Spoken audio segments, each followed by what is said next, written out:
Hello, if you're a new viewer, and welcome back if you're a continuing viewer to what is the last of the great country ride videos. I've combined two clips into one here, so there's probably 22 or so minutes of video to watch till we reach the end of the ride. So for those who are new viewers, and just a reminder of returning viewers, I'm on the Federal Highway. I'm north of the little township or village of Collector. In fact, I think I'm just near the Olive Grove, and I'm heading in the direction of Goulburn, which is about 36 kilometres away. So it's about 22 minutes of video. So hopefully you're happy to sit through all of that, listen to me talk while we're doing that, and think about and enjoy, or at least enjoy the scenery, I hope. So the Federal Highway, as I said in the earlier video, is a dual carriageway with 2 lanes in each direction, and we're heading north. You can see that the road is pretty well made, good wide shoulders that are made, so if you pull over and drop your stand down to something, you're going to be safe. Your bike's not going to tip over in the loose dirt or something like that. But as I said earlier, be very careful when you get off your bike, or you're going to get up about it, because there's a lot of traffic uses this highway, and it's easy to become a bit complacent and for things not to go well for you. There are lines marked down the middle, and there are lines on either side. It's a fairly open country at this point. I'm just passing a large tourist sign that tells us that it's about 30 kilometres to Goulburn. This is part of the Capital Region Tourism Region, which takes in obviously Goulburn, Canberra, Queanbeyan. But if you're continuing north as we are, then you can, from Goulburn you can go east to Lake Bathurst and Ontario, further to Roadwood, parts of the road that we've already taken. So the country here at the moment is fairly open. You can see that there's not a lot of trees along the edge of the road. I don't think that's because they've all been cleared away. I think it's because they just weren't there. There are guardrails where there need to be, and there are a couple of rest stops along the way which are truck parking areas, which you'll see as we continue with the ride here. Being as it's the main road between Goulburn and Canberra, it takes a lot of traffic from people coming through from Sydney to Goulburn, or Sydney to Canberra, of course. There are plenty of people who commute to Canberra and Queanbeyan for work, but live in Goulburn because of real estate prices and all that sort of stuff. And there are lots of people who make their way south to the ski fields at this time of the year. It's July at the moment, and ski season's in full swing. And so there are lots of people who make their way south for the ski season. I'm not sure how all of those places down there have been affected by the COVID situation, but in normal times there would be lots of people heading that way. Just coming up in a moment to a turn off on the right to an area called Rose Lagoon. It's a swamp, wetland for want of a better name. Sometimes it has water in it, sometimes it's just boggy, muddy sort of area. When it has a lot of water in it, it's common to see a lot of water birds, ducks, even black swans on the water. But other times it's just swamp, and you don't see too many birds or waterfowl. There is a little picnic area there. I think picnic tables there, but one of the caution things that you see painted on the parking areas: be careful of snakes. Obviously, you don't need to be worried about snakes in July, but in the spring and summer, coming out to warm themselves up, it's a time to be very careful in those areas.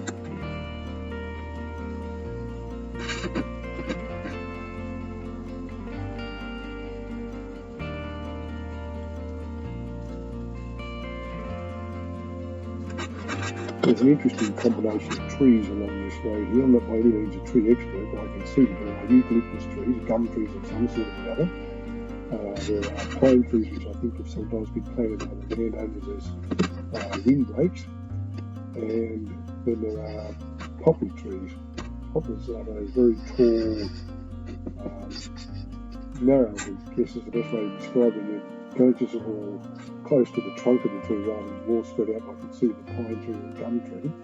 I think they're also probably been planted as windbreaks and decorative trees, but it's beautiful in spring and summer when they're in full leaf. They're deciduous trees. And in autumn they're quite colourful, but right now they just look like big poles of bare sticks.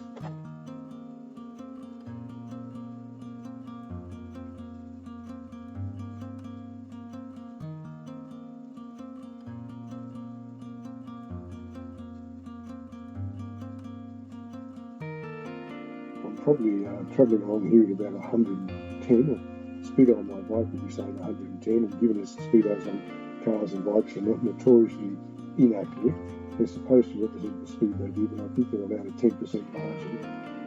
So I suppose the practical thing is I'm probably doing 100. I have cruise control engaged, so I find that's a good way to ride.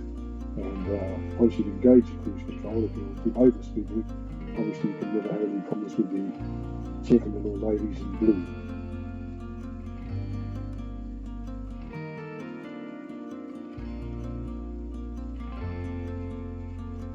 It is a fully electronic cruise control that works on this motorcycle.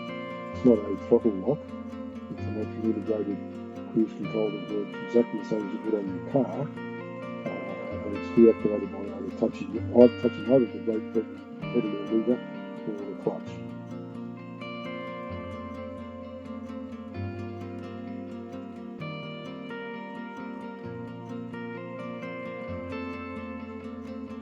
I mentioned earlier, previous to the motorcyclist dilemma when it comes to truck. You can see there's a truck ahead of me now, and you have to work out for yourself, do I stay, say the distance I am behind this truck at the moment, therefore not get caught up in the wind and the buffeting and the slipstream that comes behind the truck, or do I just continue at the speed I am, and as I get closer, put up with a bit of that buffeting until I am close enough to pull out and pass. Generally I sort of stick behind the truck for as long as I can. I'm not in a race, but obviously at a point like this where we're climbing a bit of a hill, the truck driver is not going to be able to maintain the same speed as I am without working his truck hard. And so inevitably I catch up with him. You see I'm pulling out now, and just get to the point where you get into get beside the truck, and therefore any wind that's blowing across there is you're protected from that by the truck. But I don't want to make a shadow of me of the truck. I just want to get on my way, so I just keep going.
Coming up to this sign indicates the Great Dividing Range, which, as you probably know, is the mountain range that runs down the east coast from almost the north of Queensland to the south of Victoria. The section around Sydney is known as the Blue Mountains. This part here is just known as the Great Dividing Range, and I think at the point where we pass this sign, the elevation is about 700 metres above sea level.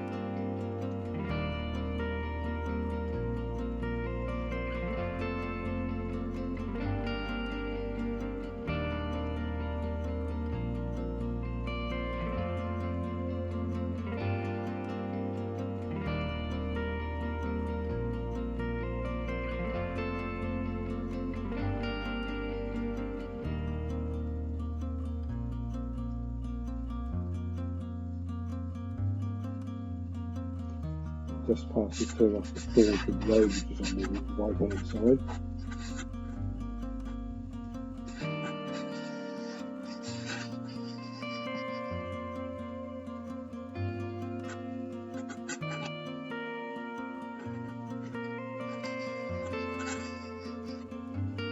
The sky appears to be a little grey and there appears to be some cloud there, but on the day that I took this ride, it wasn't particularly cold. I had several layers of clothing on, I have to say that.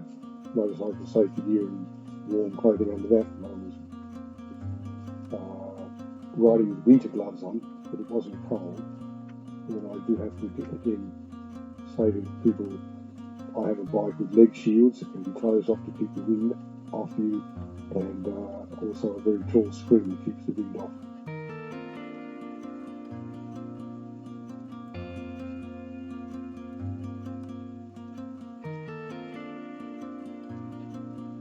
You can see some of those poplar trees I referred to earlier on the right hand side, and just here on the left. Some of these ones are fairly new plantings. I think after some road work they cut down the old trees which were close to the road, and I think they cut them down for safety reasons and then planted some new ones further back.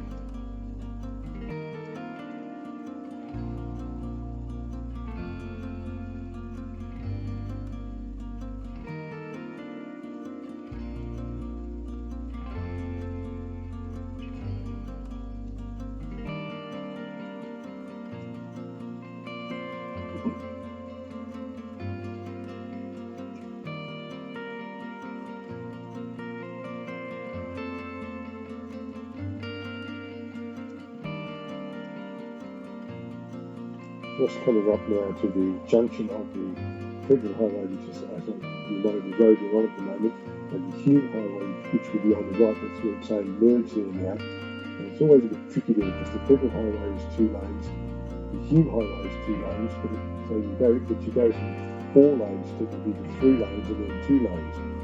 So there's a bit of a dilemma about whether you stay in the right-hand lane away from the trucks coming up the Hume Highway, or you obey the law and get over to the left lane as quickly as you can. I always get in the left lane because I think that's what you're supposed to do. Cars are trying to get past you, faster cars are trying to get past you, but I'm always aware of any trucks coming off the Hume Highway and giving them either the space they need to get past me or going fast enough that I can stay in front of them. At this point we're about 10 kilometres from Goulburn.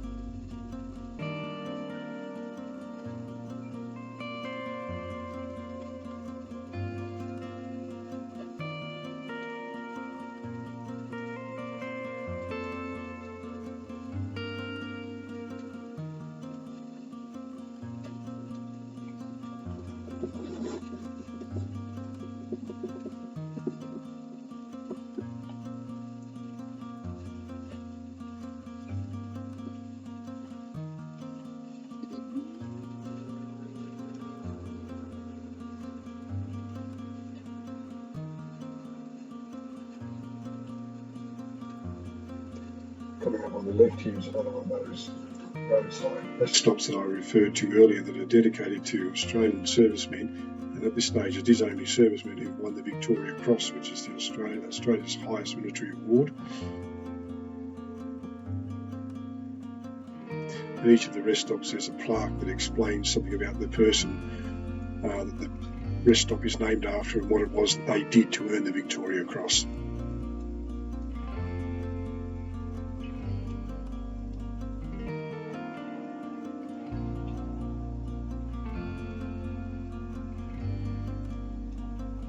It's called the Victoria Cross because it was named after Queen Victoria, who inaugurated the medal, and if my history is correct, it was first awarded at the Battle of Rorke's Drift during the Zulu Wars in South Africa.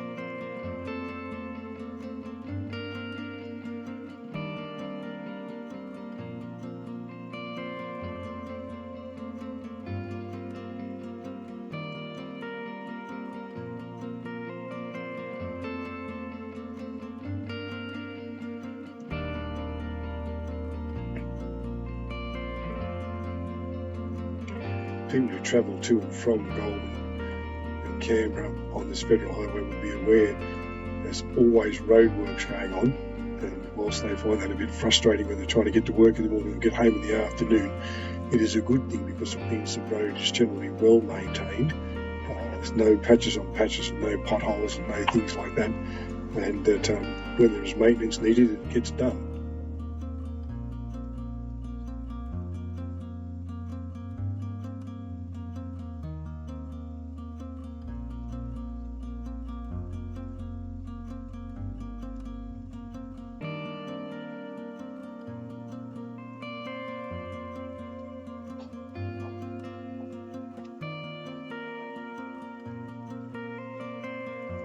Goulburn turn-off is about 2 kilometres away now.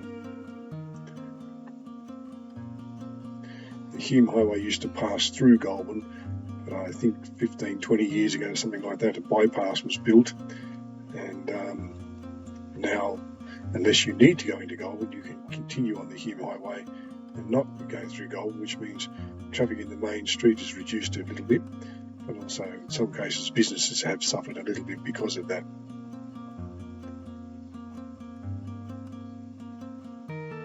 So just taking the turn off now.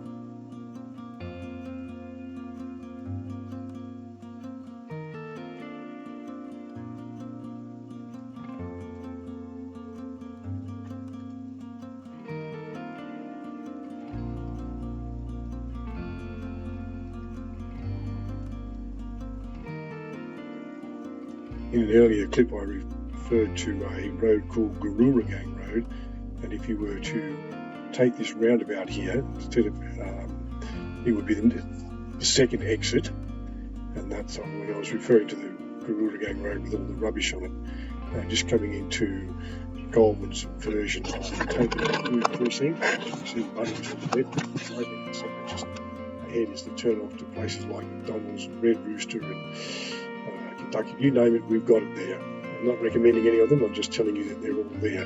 And you can see Rambo, the big merino, on the right hand side there.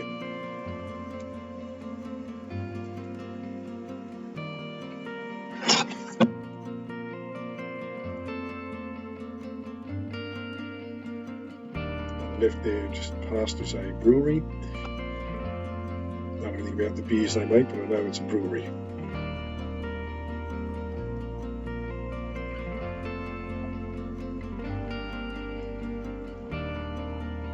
Further down here is Goulburn's version of Auto Alley with the Ford and Kia dealer. Directly across the road from them is the Suzuki, Toyota, Nissan and MG dealer. And on the right hand turn up there on Findlay Road is the Hyundai and what used to be the Holden dealer. Back in the days when we sold Holden cars in Australia.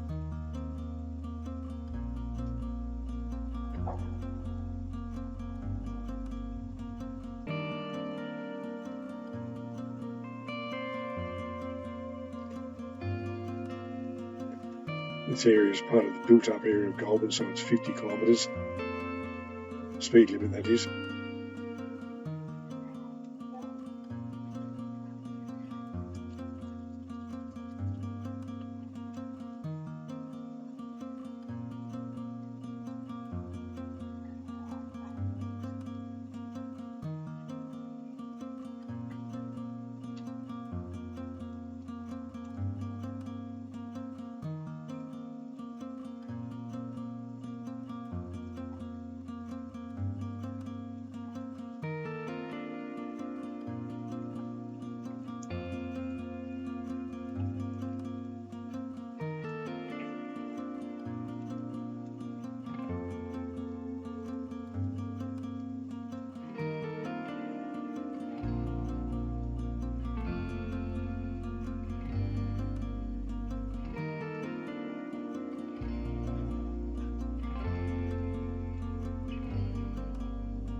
Now at the bottom here, if you were to turn right, you would go into the a business CBD of Goulburn, turning left towards my home.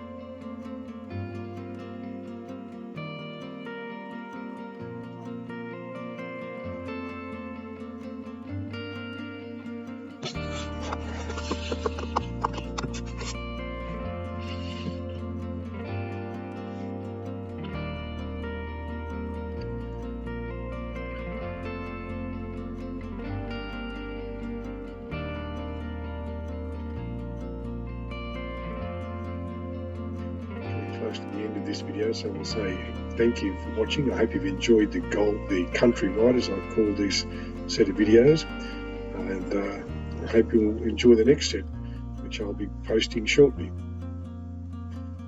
Thank you for watching. If you haven't subscribed to the channel, you're most welcome to. If you'd like to provide feedback on any of the videos, feedback is always welcome and hopefully will be responded to.